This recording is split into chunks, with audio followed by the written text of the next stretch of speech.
Good evening. It is Tuesday, November 22nd, and welcome to the Positional Sports Talk Show Post, live streaming on Facebook Live, Twitch, and our Positional Sports Talk Show YouTube channel. We are a sports talk show made for the fans, from the perspective of fans, presented by lifelong sports fans. We will provide our opinions and positions on the hottest topics in sports this evening. My name is Big Reg. I'm joined this evening by two of my partners in crime. I got the professor in the building. What's going on, Professor J? What's going on, Big Reg? What's going on, sis? You know we deep in Movember, or should I say Bovember, because I do the whole bid for the month. Just support your favorite charities. Praise the Lord. Let's talk sports. Absolutely, absolutely. And as mentioned, Sense is in the building. What's going on, partner? What's going on, y'all? Feeling good, feeling great, being happy to talk sports with you on a pre-Thanksgiving. Let's go. Let's get it. Absolutely. And for all of our listeners, our extended family out there, as always, we appreciate you. Hope you have a happy Thanksgiving with your families or without, however you tend to take care of that thing, but have a safe Thanksgiving. And as always, we over here at Post appreciate you. So this evening, we're going to give you some quick hits. We're going to do a little NBA talk this evening, just a little bit. It's still early in the season, so we ain't gonna get into it too deep. And then the rest of it's gonna be all about football, both college and pro. I think Sense will be happy about that too. Yeah. Yeah, hopefully by the time we get to talking to basketball, some things will change around in this world. You have no idea. And we're going to finish it off, as always, with our final post of the evening. And again, as always, we appreciate you tuning in. So please sit back and relax and enjoy Post on the Positional Sports Talk Show channel. So, fellas, I wanted to give a shout out to two powerful women of women's college basketball, the University of South Carolina and Stanford head coach Dawn Staley and Tara Vanderveer, respectively. Yesterday, Sunday, in their number 1 versus number 2 matchup, on national TV, wore Brittany Griner shirts to show their support about their former player, because both of them coached Brittany with the U.S. women's basketball team, and to keep a light shined on that situation. And unfortunately, last week Griner was moved from Moscow to an actual Russian penal colony about 200 miles outside. They're not telling anybody exactly where she is, but that's a drastic change in life for her. And those Russian penal colonies are known to have harsh living environments. So keep your prayers out for Brittany, and hopefully not only can she get through it physically, but mentally as well, and then they can get her home as soon as possible. Yeah. On a brighter note, University of South Carolina beat number 2 Stanford 76-71 in overtime. This might be a preview of a Final Four game or possibly even a championship game later on this year. Yo, your boy Novak Djokovic had a great week this past week, fellas. Not only did he win the ATP Tour Finals men's game to tie Roger Federer with their 6th title, most of all time. In Australia, the Ministry of Travel, who deals with the visas and all that situation, the gentleman who is in charge of that got beaten in the election, so there's a new guy. Well, the new guy granted Djokovic a visa to play in the 2023 Australian Open, and lifted the ban, because when he was deported, by Australian law, there was a 3-year ban for him to come back in that country. Lifted that ban, so the Joker will get a chance to win another title. That's where he's won his most majors, is at the Australian, so get a chance to catch up to Rafa. Now, what you think that's all about, Big Reg? You think that's about money? Yeah, I think the Australian Open said this is our the guy who's won more titles than anybody ever. A draw. Mm-hmm. He's a huge draw. Yeah. Hey, y'all not gonna let him play? Federer just retired. We don't know if Rafa's gonna be healthy enough. So we need a draw. So that and no Serena. they had to think about their bottom line basically. And yeah, and then I mean we almost 3 years, into this thing, and it's not as deadly and ravaging as it was in the beginning. So it just makes sense that you allow not just him, but athletes around the world to start really competing again. Yeah, well, Australia, which had the strictest rules, because they basically was like, you're not gonna come over here and start a huge spread in our country. So they basically closed their borders. Now regular people can get into Australia, and you don't have to have proof of vaccination. But Big Red, you see where Australia is? They got a natural right in the middle of right. That's why they can protect it. All the way down there, ain't nobody right, and surrounded by water. So yeah. In the boxing world, there's a world title fight this weekend. Regis Prograis takes on Jose Zapata this Saturday on a pay-per-view for the vacant WBC junior welterweight title. Also announced this past week in boxing. And excuse me if I'm a little skeptic, but this year especially, a lot of these big fights that have been talked about that's supposed to be done deals never happened. But Tank Davis and Ryan Garcia supposedly have agreed and assigned to fight in April 2023, April 15th, at a 136-pound catchweight, which is kind of stupid to me. Either you're going to get down to 135 or fight at 140. But that's the catchweight. And Big Reg, with Queensbury Tony at? I know this driving him crazy too. Oh, yeah. So if the fight happens, it'll more than likely be the biggest pay-per-view fight of 2023, unless we actually see the Terrence Crawford fight. But as I told y'all when Sid said, yeah, I heard he was done. Remember that, Sid? And I told you, I believe it when I see him weighing in. You're right. Yeah, on that note, it's got me. I was like, "Oh, it is." I was hyped. I mean, and on that note, I was hyped for this Isak Cruz Shakur Stevenson fight, and that's got no traction either, huh? Nope, it's not yet. I mean, yeah, right now it's just boxing is its own worst enemy. Yeah. Too many different powerful promoters who want to protect their cash cows until it literally took Ryan Garcia acting up online and all that, calling out his own promoters, saying, y'all got to get this done, for them to figure out a way to at least sign the Tank Davis deal. I mean, it's going to take the fighters to take control of their own careers and say, I don't care what you're saying, make the fight. A la Floyd. So I mean, what is it? Is it just the old way of doing business in boxing that's allowing it not to move forward, even in the face of seeing how the UFC and Dana White UFC has kind of put together a game plan for showing the best fights and making the most money? Like, why can't they move out of that ancient way of doing business? Because they're scared. They're scared to be where Golden Boy Promotions is right now. Golden Boy Promotions doesn't have a major fighter under their banner anymore because Canelo got out of his contract and all of the people that they had with titles either lost their titles or got too old. Now, Ryan Garcia was with Golden Boy for a while, but I didn't think he even left. So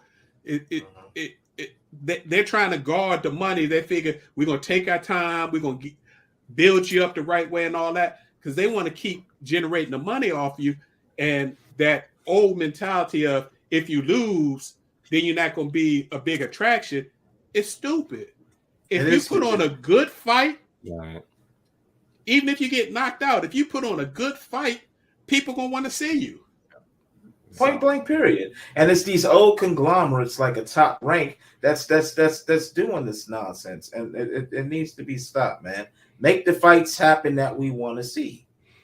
And we got called all of them out. Not just Top Rank, PBC is another one, a big one. Golden Boy is a big one. I mean, at least Eddie Hearn from over in England is trying to put together big matches with his Matchroom boxing. He doesn't care. He's willing to put his fighters out there because he knows it's going to bring money, and then he can get his fight another big fight. So it is what it is. So if they don't adapt, they die. Right. And we seeing that too. You don't adapt, you die. So we will see. All right, fellas, let's move on to the NBA. A couple of weeks ago, we talked about the big NBA story, and unfortunately, it wasn't a story actually about basketball. But Brooklyn Nets guard Kyrie Irving returned after missing 8 games due to suspension, due to his tweets and comments made about 3 weeks ago. And we're not going to rehash that episode.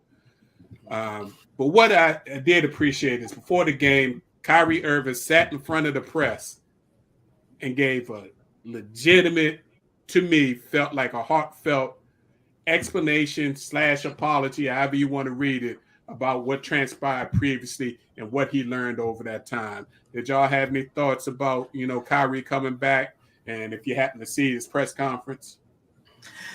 Yeah, I'm just glad that it's somewhat starting to get back to basketball, like actually basketball, and not the nonsense on the outside. His apology, I do feel, was heartfelt and genuine.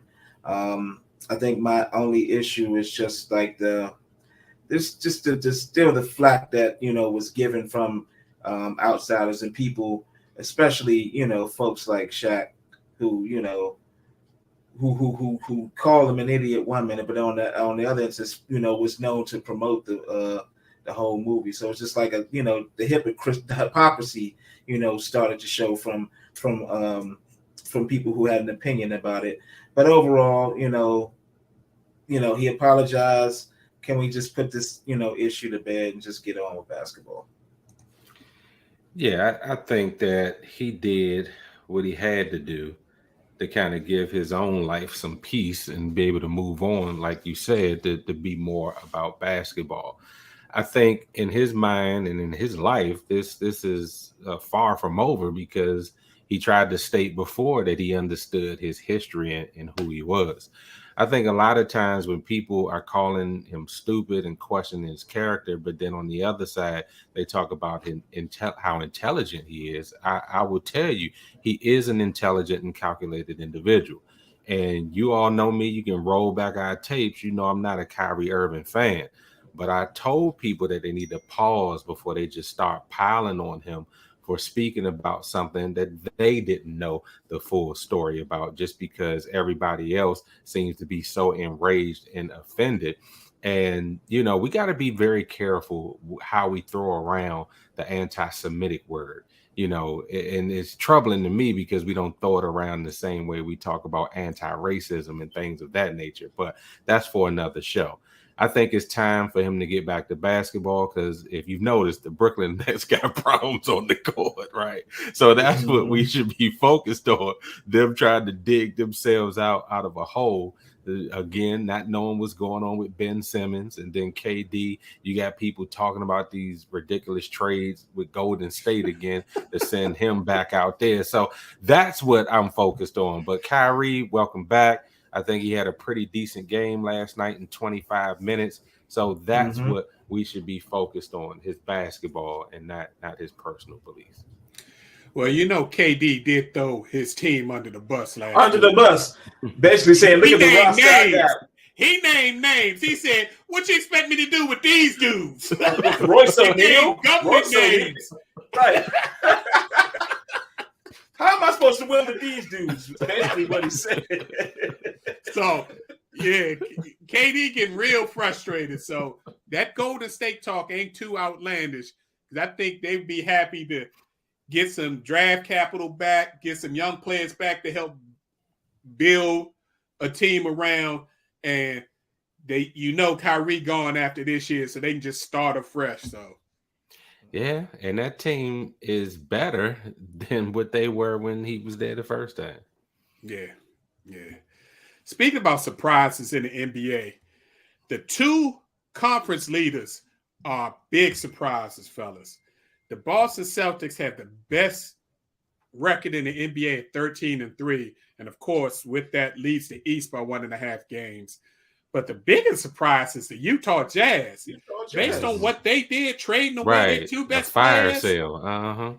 It looked like they were tanking, but their young coach that they hired is got these young boys playing and got Marketing, who's been bounced around to a couple of teams, playing all-star level basketball this year. A marksman. Oh my God, a marksman. So, I mean, at 12-6, they balling, playing defense. I'm still yawning, but look, Danny Ainge right now looks like a genius.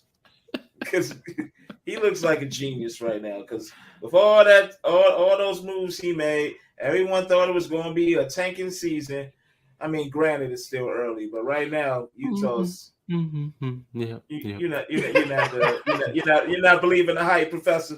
What I'm gonna say is, okay, let's start where you ended. I'm gonna give Danny Ainge his credit because he did the same thing in Boston. So I'm not gonna say, it was outlandish what he was doing, because the man knows how to trade, he knows how to pick talent, he knows how to make a team.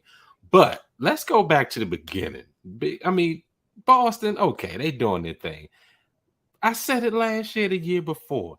The Bucks are on cruise control, fellas. Oh, we understand that. And they're not healthy. They still don't have their second best player. We understand that. Yeah, so I'm just like, it don't matter what anybody else does in the East. Though. They ain't gonna have to come through that juggernaut, especially if they healthy, and it's gonna be a done deal. But yeah, I'm surprised at Utah. Not that Danny Ainge can put together the team, but that they are doing as well as they're doing right now, getting rid of their two best players. Yeah, you still got Clarkson, you still got Conley, even though he's injured right now. It's like he's always injured. Yeah, they just looking like a team. Well, since you mentioned the Bucks, I just got to ask you this: what did you think, rather, about those post-game antics between Giannis and Treyas? When it came to Giannis was practicing his free throws and Treyas wouldn't give him the ball back. Man, that was disrespectful. The man was just trying to shoot 10 free throws. Mm-hmm. It was disrespectful for the 76ers event staff to not let him shoot 2 more free throws. And he told him, I got 2 more free throws to shoot. And to say no. Mm-hmm. And then for Montrez to get in his feelings. I mean, come on now. Yeah, it's all good because you know what happens when you get Giannis upset. Oh, yeah. So, exactly. Yeah, so, a regular season game, that's neither here nor there. If they meet in the playoffs, you're going to see that dog come out, and Montrez ain't going to want none of that.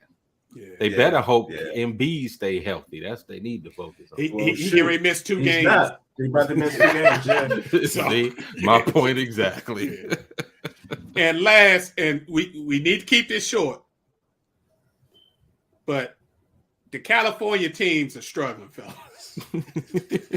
They're struggling. Short. They're struggling.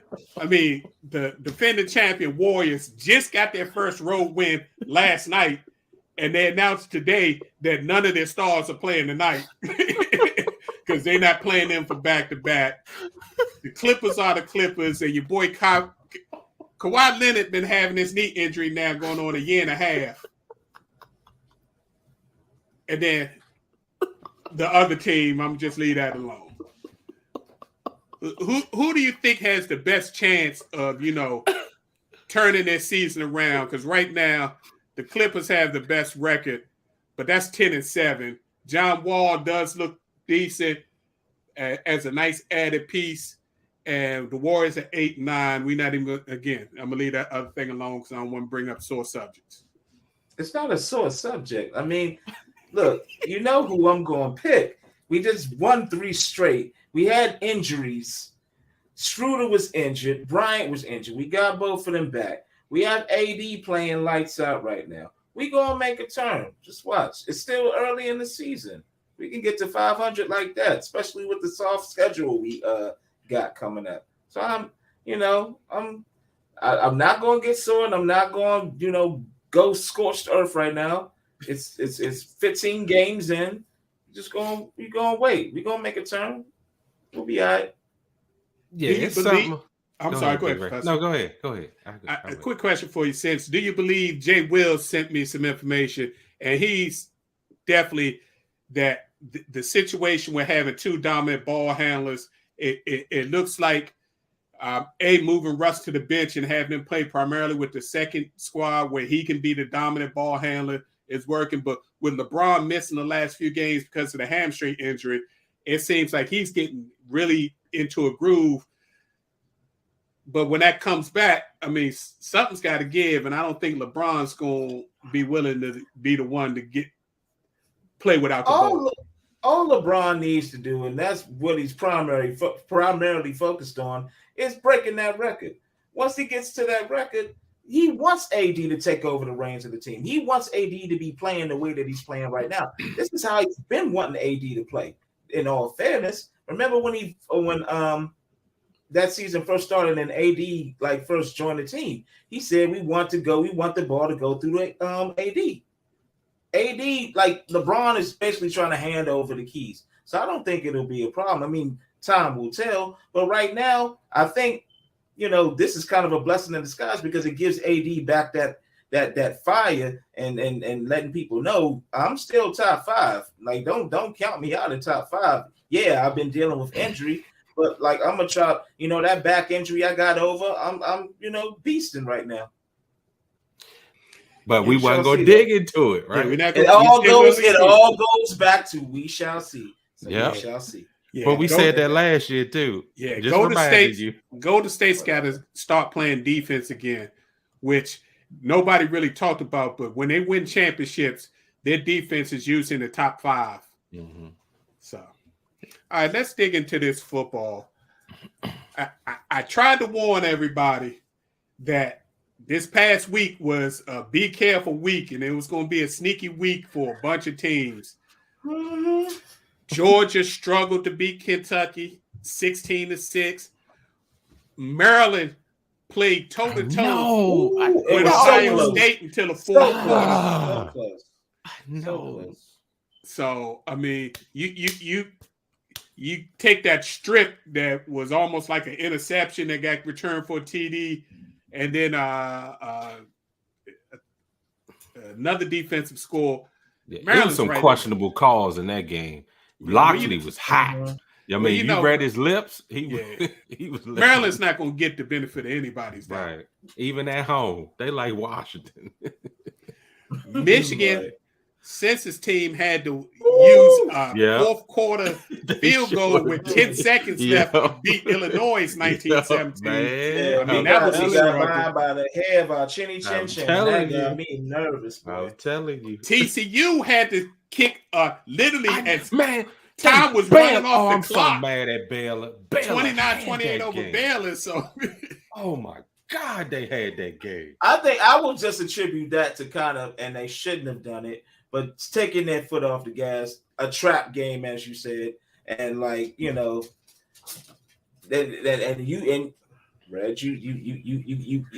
called it. You were like, hey, like they might take their foot off the gas. They looking ahead instead of what's in front of them. And that's prime time for these teams that you don't think's going to win to try to sneak a win in. Thankfully, Michigan prevailed, but they did lose Blake Corum. Now, suppose he's going to play, but he's a big part of that offense. If he's not 100%, that's going to be tough. Right, I'm kind of nervous. Yeah, I thought both of them was going to come in to their game with one loss next week because Maryland was going toe to toe, and then Ohio State. I mean Michigan.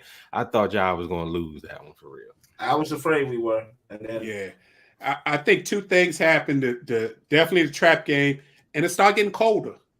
Mm-hmm. It's different when you start playing your first cold weather game of the season. Playing football in that for the first time, it ain't fun that first time playing it. So the game that really hit me, and I feel bad about it, wasn't the fact that South Carolina crushed Tennessee. I mean, they absolutely destroyed Tennessee, 63-38. Mm-hmm. Yeah, what happened there? Tennessee overlooked South Carolina, didn't take them serious. Mm-hmm. Yeah, Figured but they that's just show up. yeah, and that's just crazy. Easy win. Because Has South spent- Carolina's like 500, but they played a couple of teams real close. Real close. Spencer Rattler out there looking like And Spencer Rattler Patrick had the Mahomes. game of his career. Yeah, he put in his Bo Nix on that game. Yeah. He's firing up. But what was heartbreaking in the fourth quarter, Hendon Hooker, this dude's a 6-year senior. Yeah. A 6-year senior. He's 25 years old. Tears ACL in the fourth quarter, which means that's going to cost this young man some money. Yeah. Because there was whispers about him being a possible late first round NFL draft pick, which had been guaranteed at least $10 million. At worst case scenario, second, where he was going to get multi-millions. But now with a torn ACL at 25, which means he can't play until he's 26, be his rookie season playing, that hurt. Yeah. Yeah, prayers up, man, for him. Did anybody brave it out to at least here on the East Coast and watch that USC UCLA game? Yeah. Man. Yep, Yeah. I did. I thought old Chip Kelly was gonna get him for a minute there. Man, if DTR Dorian Thompson-Robinson didn't throw that late interception, man, USC couldn't stop UCLA at the end. Right. They could. That one bad, I mean, he threw a couple of interceptions, but he was outplaying Caleb Williams if you look at the overall game with the exception of turnovers. DTR had 309 yards passing, 4 TDs, 81 yards rushing, 2 TDs, but them 3 interceptions cost him the game and cost him a shot at the Pac-12 title game. That boy was looking like Kyler Murray to me, Big Reg. He was running. He had banged his thumb up. I mean, he was shaking it off. Looked like he had pulled a hammy at one time, and he was still out there being a warrior, man. I had a whole lot of respect for him during that game and after that game because he literally put them UCLA on his back. Yeah. Unfortunate. Yeah. But I am happy for the local kid, Caleb Williams, DMV zone. I mean, 470 yards, 2 TDs, and when it counted, he put up the numbers. And he's got a shot at winning the Heisman this year, fellas, because where USC was a 4-win team last year. If they win this weekend, Pac-12 title game, they already and win the Pac-12 championship, they got a legit shot at being in the college football playoffs with what some of the other teams did, like Tennessee losing and all that. I got a monkey wrench in that plan, Big Reg. Yeah, I know you do. Number 18, Notre Dame, shut out Boston College. They playing the best football they played all year. And did you see the second half of that game when it started snowing? I was like, did. Yeah, it was whiteout conditions. Oh my God. Love it. That's their cup of tea. Yep. Yeah. And before we get into the notable games coming up next week, we gonna continue to shout out our man Coach Prime and Jackson State. Jackson State completed its first ever undefeated regular season, 11-0, 24-13 victory over Alcorn State. Jackson State will face either Prairie View A&M or Southern in the SWAC title game December 3rd. And it all comes down to if Southern beats Grambling this Saturday, they'll play Southern. If they lose, then they'll play Prairie View A&M. But it looks like that Jackson State is going to win another SWAC championship and then get a chance to play in the Celebration Bowl against the MEAC champions. So shout out to Jackson State. Great job, Coach Prime. All the stuff is swirling now. I read an article before we got on talking about that Colorado had contacted him. Yeah, that's exactly what I said. Why would you even think about it? A team like that? I know there's a mention about Nebraska, but the Prime shot that down. There was another small UCF. I mean, if you're going to leave. You're going to leave for a Power 5. You got to go to a big-time Power 5. You're not going to no program that's struggling, that doesn't have the financial support, you might as well stay where you are. And that Florida State school starting to win probably catches eye already because they're ranked right now. They're in the top 25. So, man, wait out Jimbo Fisher. Did y'all see the stadium at Texas A&M this past weekend? They only had like 10,000 people in that stadium. That seats 100,000. Mm-hmm. Wow. Yeah. They had students running a relay race in the stands, going from section to section because there was nobody there. That's why I say just wait out Jimbo Fisher prime. Go to Texas A&M. Woo! Telling you. Whoever comes calling first. Whoever comes calling with that bag. So the big games for week 13 this week, obviously the biggest game on the books, Michigan at Ohio State. That's it. 12 p.m. on Fox. That's the biggest game on the books. I can't wait. Lord Jesus. Two undefeated teams, both undefeated. Crazy. Winner of that goes to the Big Ten championship and is going to face a 3 or 4 loss Big Ten team. They need to restructure. Yeah, that's a waste of time. Their division. That's a waste. When they bring in these new teams, they need to redo these divisions and split up some of these teams because you got one division that's just garbage, and then they got all the strength in the other division. Right. The other big game, we mentioned it earlier, number 18 Notre Dame goes to number 7 USC, 7:30 p.m. USC is going to have to come to play because Notre Dame going to have their big boy pads on, and they're going to punch them in the mouth a little bit. So, Come on. That's not going to be an easy game. For you people that like the rivalry games, you got a few rivalry games this weekend. You got South Carolina, who we just said just punched Tennessee in the mouth, going to Clemson. You know they were really Definitely. That's a new kickoff on ABC. You got Oregon at Oregon State. Oregon has to win this game to get into the Big 12 championship. But Oregon State isn't going to make that easy. That's a 3:30 game.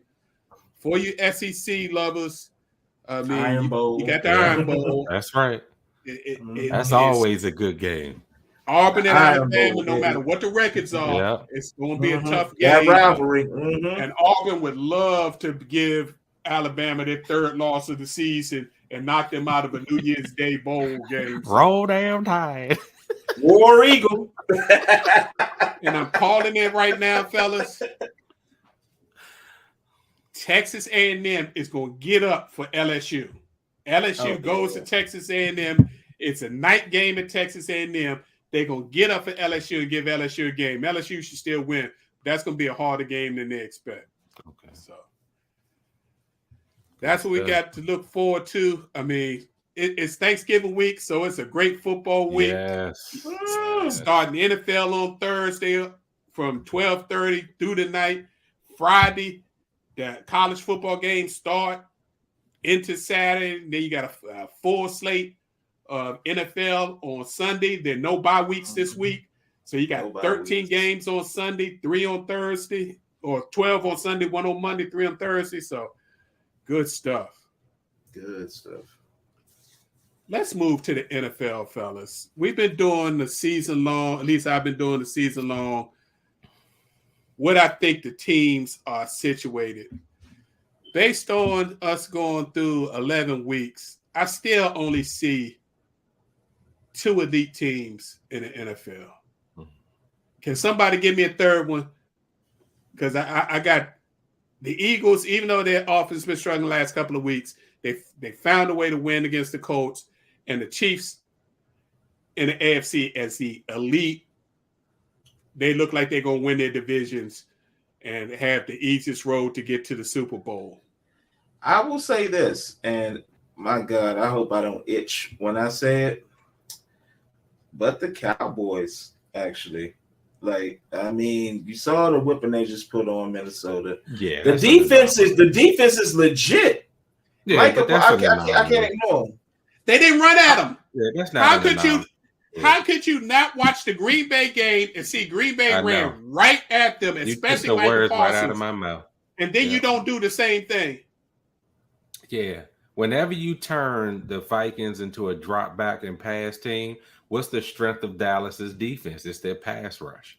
And that's exactly what they played into last night. That's what I was about to tell you. That was an anomaly. That's coaching. That was a bad job getting ready for the Cowboys because you played right into their strength and then wonder why your quarterback got sacked like 8 times last night and can't get the ball out. The line looked like they were playing Little League. It was like they were O-line all night. But that's my whole point. Dallas is really not that good. Green Bay exposed them, and Green Bay, is not in contention of anything. So, yeah, Dallas ate last night. But when I was watching that game, I was like, that's coaching because the Vikings are a much better team than what you saw last night. They just weren't. So who was your third team? I still got to say that if Josh Allen gets healthy, they are an elite team. I got to say that. And then depending on what's happening with Miami, because they playing ball that we didn't think that they could play. And I think Tua has really turned that corner. Yeah, I've got all of those teams that y'all just listed. Right, in my Super Bowl contenders. Right. Super Bowl contenders. Minnesota Vikings, Tampa Bay Bucks, because they're going to win that. And it looks like Tom Brady looking a little better. It looked like he gained a little weight, looking a little healthier. The Bucks are playing defense. I got the Cowboys because the Cowboys do have an elite defense if you allow them just to run the ball. Mm-hmm. And I think the 49ers got a legitimate shot with all the weapons they have. They put that together. The 49ers going to be a very interesting team that nobody's going to want to see. Even at 5 and 6. Well, they play tonight. I expect them to win tonight and be back at 500. And then you got to see they'd only be a game behind Seattle at that point for that division. And then the AFC, the Dolphins, the Bills, the Ravens. The Ravens are playing. It doesn't look pretty all the time, but they're playing winning football. And if they get some of their people back, get Mark Andrews healthy for the postseason, I'm not sure how they're going to be able to do that. Get one of their wide receivers back, they could have a shot because they're just a tough team to play against. And the Bengals, with Jamar Chase come back, they a problem. So, yeah. There are some teams that we've seen that I don't think are that'll probably make the playoffs, but I don't think are legitimate Super Bowl contenders. Seahawks. Either the New York Giants or the Washington Commanders are probably going to be the 7th seed into the playoffs. The Giants got a brutal finish. I was about to say, I could see the Commanders sneaking up into that spot. The Giants got to play the Commanders twice, Philly twice, Dallas once, and another real good team. 6 out of their 7 games are going to be just dog fights to finish it. Yeah, and Washington has a soft schedule. We got it. Yeah, we got Atlanta next, and then I don't know who after that. And I mean, it's set up for them to turn the tide of their season, with decent quarterback play because you have the weapons all around them. I mean, they did what they were supposed to do against the Texans yesterday. And I think the Giants are a fraud. I think the Seahawks will eventually come back to earth. And it's interesting because the Chargers always play well against the Chiefs, but then they lay duds against some of the other teams, and you just can't wrap your mind around it. Yeah, I think that's coaching too, Professor. Yeah. Yeah, so it's a shame. And the Patriots are always sneaky. I can never count them out. Always. So you wouldn't have the Jets getting into the playoffs? It's going to come down between the Jets and the Patriots. Ooh, the way they look, they had 2 yards, since 2 yards on offense in the second half yesterday. That's crazy. Like when I heard the stat, I was like, "You gotta be kidding me!" 2 yards. It was 3-3. They were like, it was a dogfight though. And the way their quarterback played, Mr. BYU, who's supposed to be all that, he just don't look like he has it up here, man. To me, he another Baker Mayfield. I think there's a good chance that he's going to be benched. If not this week, then the following week. And I think if they go back to any other quarterback that plays just average football with the Jets defense. The Jets got a playoff defense. No ifs, ands, or buts about it. I mean, anytime you hold a team to 3 points and can't win a game, that's a problem. Yeah, they lost their running game too. That was a big blow. But they drafted. Not drafted. They traded for one of the Miami backs that hasn't been playing and hasn't been utilizing them.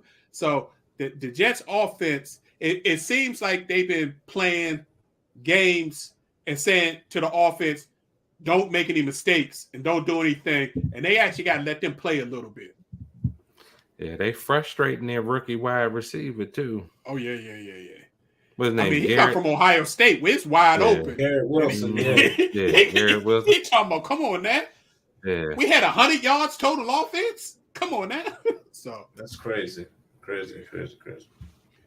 What y'all think of Jalen Hurts' fourth quarter antics and, pulling the Eagles through to beat the Colts? Because one thing I can't say about the Colts, I still don't like the way Jeff Saturday got that job. They've been playing for him now. He has that team playing for him. The defense is playing close to what it played last year. And on offense, it looks like they trying to go back to the identity of being a physical running team. But Jalen Hurts said, we're not losing 2 weeks in a row. Kind of put the Eagles on his back and said, let's get this done. I mean, it's commendable. I will give him that. But I still see some chinks in Philly's arm. But this is the second time they've let a team play them, this close. And, I don't know what it is that they're not able to, close out games early anymore. Yeah, Jalen Hurts is pretty much, matter of fact, the way he played yesterday, I was like, here you go, let that Alabama shine on him. He put the team on his back and did what he needed to do. I think the Eagles, they're without Goddard, there's a gaping hole because the other two guys they just dudes. They don't block like Goddard. They certainly don't catch and run routes like Goddard. So that's a safety net that he's missing in that offense. And then forcing the ball too much to A.J. Brown, it got them in trouble against Washington, but it definitely got them in trouble yesterday. And then finally, he just said, man, if I see an opening, I'm going to start running.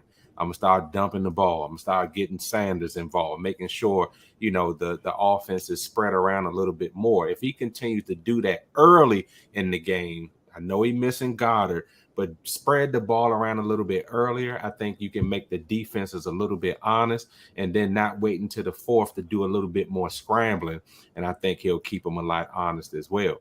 But yesterday, I mean, as far as Jeff Saturday, I mean, he has that Mike Vrabel effect, when guys respect you and they're grinding, they're willing to run through brick walls for you. He knows how to speak that language.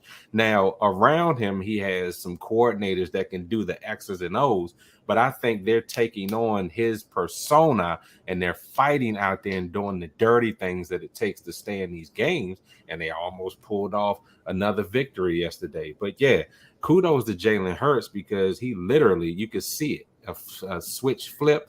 He was like, we not losing this game. And he took his team down, got the score, and walked it off. Now, sort of similar to how, and I'm going to use this as a segue, how, like, Detroit's playing for their coach. Like, they play for Dan Campbell. And you saw, like, each game they fight hard. It's never a blowout. And then you saw what they did against the Giants at the Meadowlands. Like, I can definitely see this is a team that you got to root for, man, because it's just like, they believe in what their coach is saying. They are playing for Dan Campbell, and you see it in every game. Yeah, the Lions' problem is they got to do a little more winning to have him keep his job. Right. Now, they on a 3-game winning streak because it was looking real bad, so they trying. Mm-hmm. They're trying, and their defense is playing a lot better. And they pretty much shut down the Giants' running attack. The Giants only had 89 yards rushing. Yeah. And Saquon was averaging like 120 himself. And then you had Daniel Jones running for another 30 to 60 yards. So they made the Giants say, oh, if y'all want to beat us, you're going to have to throw the ball and prove that he can throw the ball. So. Yeah, that Daniel Jones to me look more like Taysom Hill every time I watch him. He just don't Wow. he can come up with a few good plays throwing the ball, but his strength is in the It's running. running. It's like gimmicky, right? They need another quarterback in New York. That's clear. Yeah, I agree. The Cowboys, gotta give them credit where credit's due. They obviously had the most dominant game, but as we said earlier, the Vikings played into that game. Yeah. And once you get Kirk a little rattled, Kirk don't like to be touched. No quarterbacks really like to be touched, but Kirk really don't like to be touched. So once they got him moving his feet and not just planting and doing his thing, yeah, that game was over. So I don't blame him because he was getting harassed the whole like his lineman. I don't know what happened yesterday. It was like almost like as soon as he snapped the ball, he had somebody in his lap. So yeah. what you gonna do with that? That is ridiculous, bro. Crazy.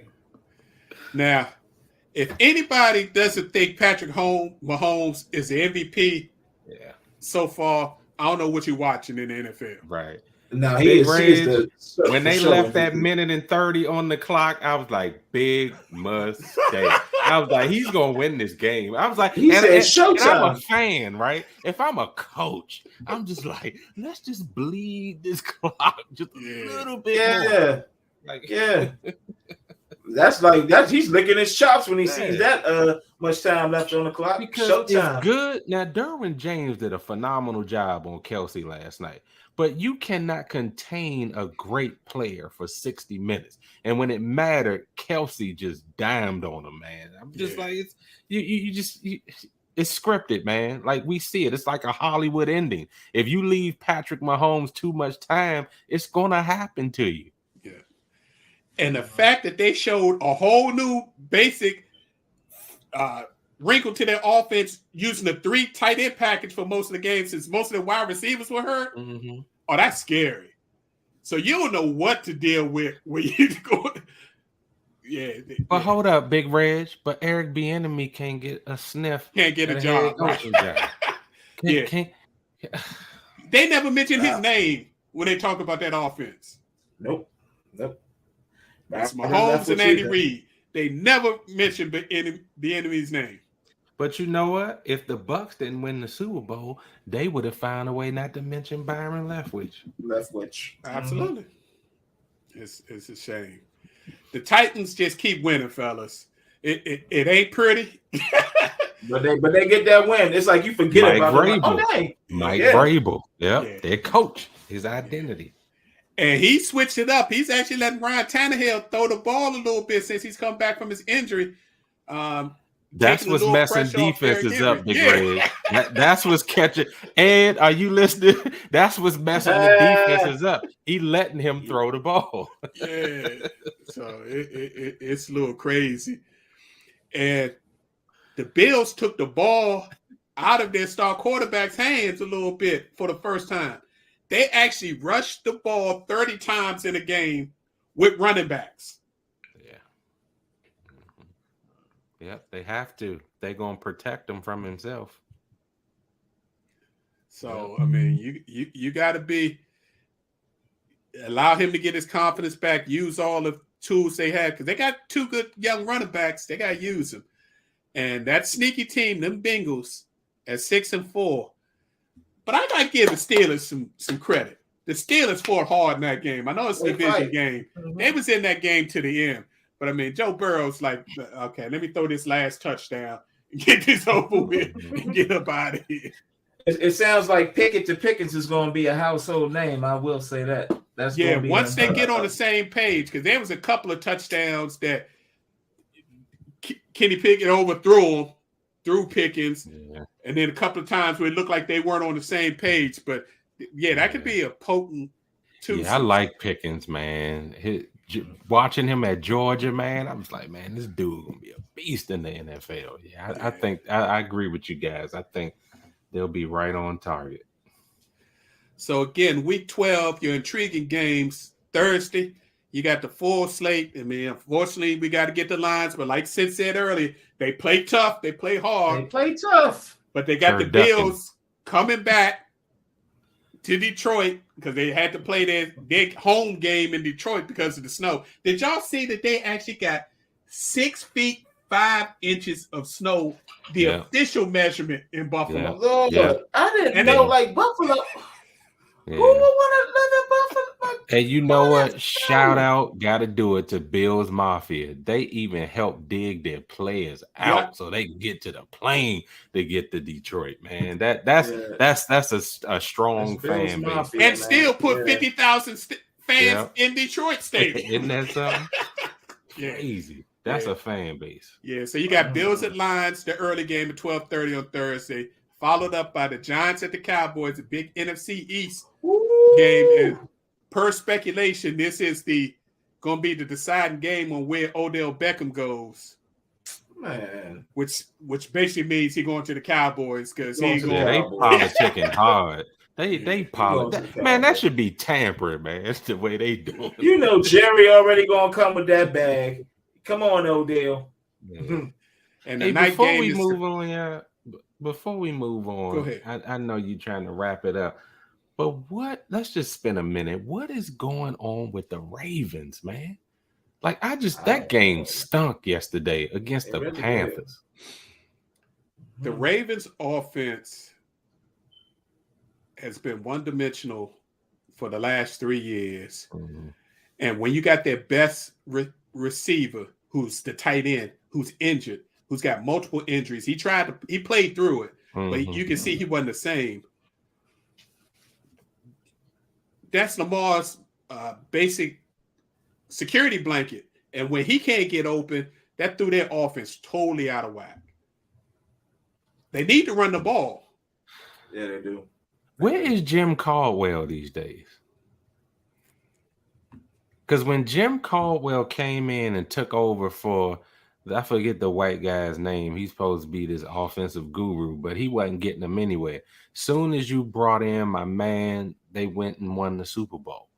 And then I think he went to head coach the Lions, I think it was, right? Mm-hmm. And then now you don't hear nothing from him. Jim Caldwell could probably come in and get them back to that style of offense that will help protect Lamar, get them running the ball effectively again, and just being overall effective, man. He got Joe Flacco the Super Bowl. Right. And granted, the last time Detroit was in the playoffs was when Jim Caldwell was the coach. And he got ushered out. Right. Exactly. Yep. Got ushered out with a winning record. Yeah. So, yeah. Some other games we got to look out for. The Falcons at Washington on Sunday. You got the Bengals at the Titans. That should be a real interesting game. Mm-hmm. The Titans defense going to slow down the Bengals offense. Lions at the Giants. Mm-hmm. I think a doubleheader. Yeah, I think the Giants are frauds, y'all. I'm gonna keep saying that every week. I think they're going to get exposed in the next few weeks, and we're gonna know that. And Washington gonna leapfrog them. Mm-hmm. That'd be nice. Command. and the night game is Packers at Eagles, and the Monday night game are the Steelers at the Colts. So should be some interesting games. And again, the first week in a few weeks, there's no buys this week because of Thanksgiving and the 3 Thanksgiving days. So we got a full slate of 16 games for this Thursday through Sunday and Monday. All right, fellas, another hour down, another show in the books. But before we get out of here, we got to give the people our final post of the evening. Since, why don't you start us off? Just carrying on from what we talked about earlier in the show. Just prayers up for Brittany Griner. Let's pray for a speedy and safe return back home. Appreciate that. What you got for us, Professor? Yeah, I just want everybody to just have a wonderful and safe and happy Thanksgiving. I mean, we need to wrap our arms around our loved ones, man. I mean, it's just senseless violence, senseless things going on out here just because you don't agree or you hate somebody else for whatever they believe in, the color of their skin and all this kind of stuff. If we could just be thankful for who and what we have, wherever we are, man, this would be a much better world. But I just want you guys to just enjoy your time with family and just let the things of the world be out there for that time being. Amen. Man, positive stuff. I want to start by again wishing all of our extended family, our listeners, a happy Thanksgiving and happy holiday season, however you choose to celebrate or not celebrate. Please celebrate safely if you're getting together with friends and family. And remember, unfortunately, we are in a pandemic, and we don't want to have a house full of family members and end up getting everybody sick. On a lighter note, I got to shout out two things. One's going to be real happy for you guys.